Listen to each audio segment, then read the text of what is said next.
I once worked in a corporate environment where two leaders did almost identical jobs.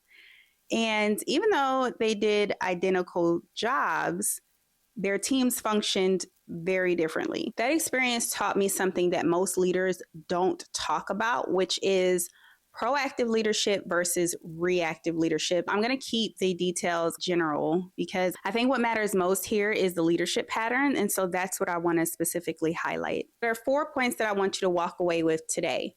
Why reactionary leaders are almost always going to be facing operational fires. Why proactive leaders, although they do face crisis, they don't face them as often. And how teams adapt to leadership systems. And why surface level metrics can hide leadership dysfunction and deeper issues. Let's talk about why reactionary leadership lives inside of fires. What I realized by being in this space, I got the beautiful opportunity of taking a peek at different leadership styles because there were about 5 or 6 leaders. We worked really closely with each other, but all of our teams had almost like a different personality. And so being able to see the leadership patterns that were happening inside of that, I got to see that chaos is rarely random. When something would break, leadership would then try to implement a standard, a new process, or whatever the case is because it wasn't anticipated.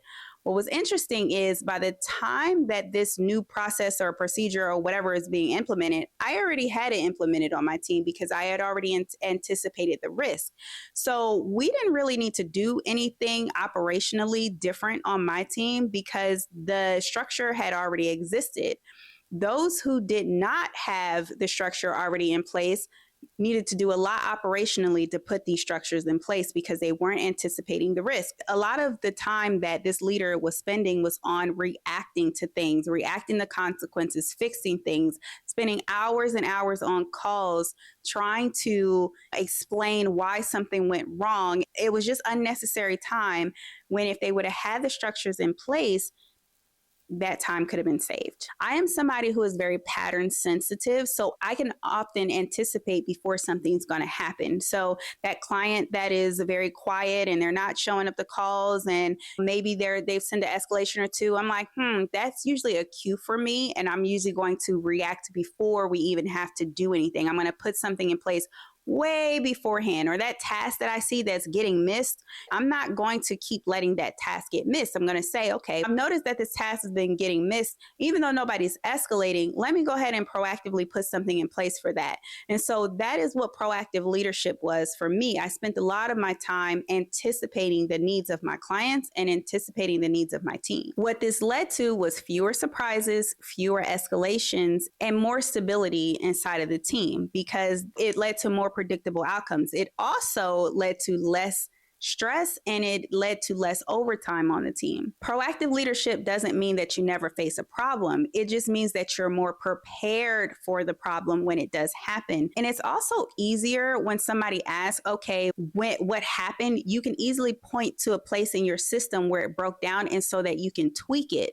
But if you don't have these proactive systems in place, then it's really difficult for you to pinpoint exactly what happened. You spend hours and hours researching what happened. But let's get into the second point, which is proactive leadership designs the environment. So it's the thing that shapes the environment. What was so interesting to me is there was another leader who was over top of us and the department ran like a well-oiled machine. There was barely any client escalations. They put one leader in charge and overnight, it almost felt like everything fell apart. I could not even dream to imagine the amount of chaos that followed afterwards. Like it was drastic. It was the same team, same company.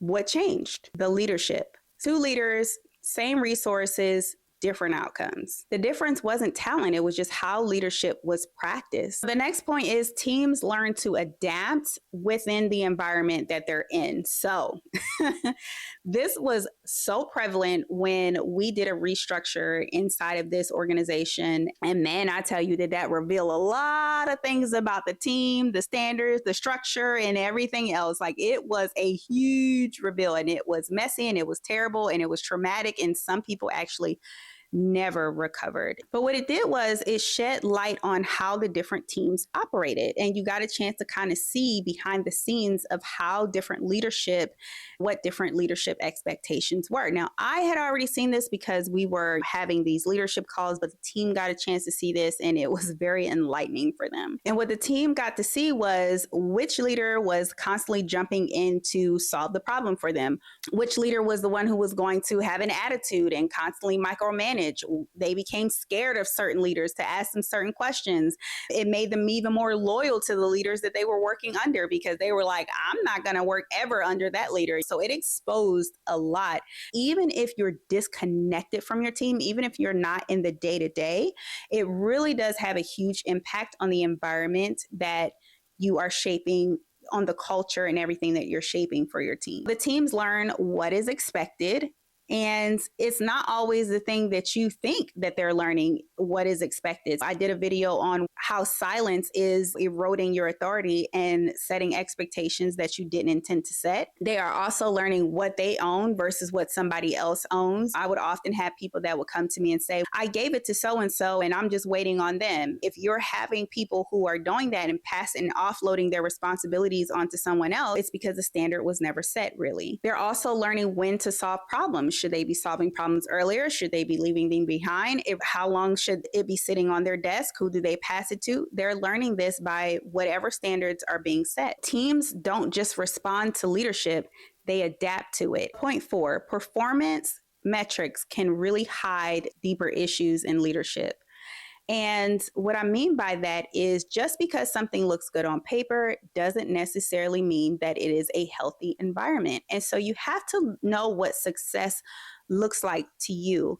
And you don't want to end up as that company that is the most hated company to work for. It damages your reputation as a founder.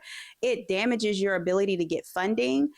A lot of investors look at those websites and things like that to determine who they're going to get funding to. And so it can really damage your credibility as a company if you're not careful. Calm leaders are not lucky. They just built systems to prevent the chaos. And leadership is not proven by how many fires that you can put out or how angry you can get or how stern you need to be. I remember somebody questioned me on that and they told me, we're not over here pacifying them. Leadership is not about pacifying people either.